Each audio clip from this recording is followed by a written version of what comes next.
جب قرآن ہمارے فوکس سے باہر نکل گیا، دوبارہ اس کو فوکس میں لانا جو ہے آسان کام نہیں ہے۔ ہمارے ہاں تزکیہ نفس کے کچھ اور طور طریقے ہیں، اس میں قرآن کی کوئی اہمیت نہیں، اور بھی کوئی دوسرے میدان ہے، اخلاقیات ہیں، اخلاقیات کے اندر بھی قرآن کی اہمیت نہیں ہے۔ فلسفہ اخلاق نہ معلوم کہاں سے فلسفے مستعار لیے گئے، معلوم یہ ہوا کہ ہر میدان سے بے دخل کر دیا گیا ہے قرآن۔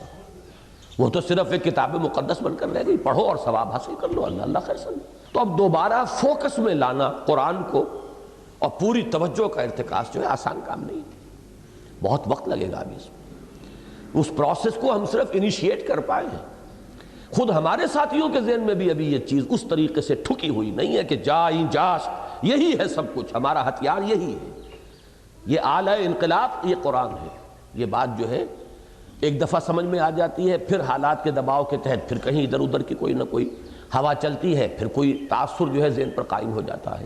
تو اس کو اچھی طرح نوٹ کیجئے، الغرض تطہیر ہو یا تعمیر، محمد الرسول اللہ صلی اللہ علیہ وسلم کا پورا عمل دعوت و اصلاح قرآن مجید ہی کے گرد گھومتا ہے۔ یہی وجہ ہے کہ قرآن حکیم میں ایک نہ دو پورے 4 مقامات پر حضور کے منہج انقلاب کو جن اساسی اصطلاحات کے ذریعے واضح کیا گیا ہے، ان کا اول و آخر خود قرآن مجید ہی ہے، بفہوائے الفاظ قرآنی یتلو علیہم آیاتہ ویزکیہم ویعلمہم الکتاب والحکمہ۔ اس آیت پر بھی بڑا ظلم کیا ہے، اس کے حصے بکھرے کر دیے ہیں۔ تزکیے کا کوئی تعلق قرآن سے نہیں، حکمت کو بھی علیحدہ کر دیا بعض حضرات نے، ان میں بڑی چوٹی کے لوگ بھی ہیں، اس سے مراد حدیث ہے یا سنت ہے۔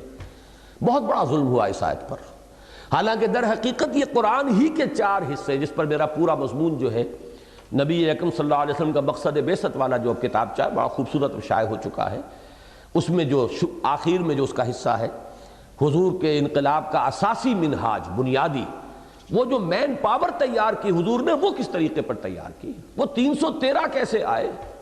آگے کی داستان تو ہمیں معلوم ہے کہ 313 کو فتح حاصل ہو گئی 1000 پر، لیکن وہ 313 تیار کس پروسیس سے ہوئے تھے۔ اکبر الہ آبادی کے اس شعر کے مصداق کہ خدا کے کام دیکھو بعد کیا ہے اور کیا پہلے، نظر آتا ہے مجھ کو بدر سے غار حرا پہلے۔ یہ پروسیس غار حرا سے شروع ہوا تھا، وہاں کی وہ میڈیٹیشنز تھیں، غور و فکر، تفکر، تبتل اللہ، اس کا پھر ظہور ہوا ہے۔ یہ 12-13 برس جو ہے مکی دور کے، اس میں کیا ہوتا رہا ہے، یتلو علیہم آیاتہ ویزکیہم ویعلمہم الکتاب والحکمہ۔ قرآن ہی کو ذہنوں میں، دلوں میں، شخصیتوں کے اندر جو ہے اتارا جا رہا ہے، اسی سے تزکیہ ہوا، اسی سے تجلیہ روح ہوا، اسی سے تصفیہ قلب ہوا، اسی سے تزکیہ نفس ہوا، اسی سے ذہنوں کی تطہیر ہوئی، اسی سے افکار کی اصلاح ہوئی۔ یہ سارا عمل قرآن کے گرد ہے۔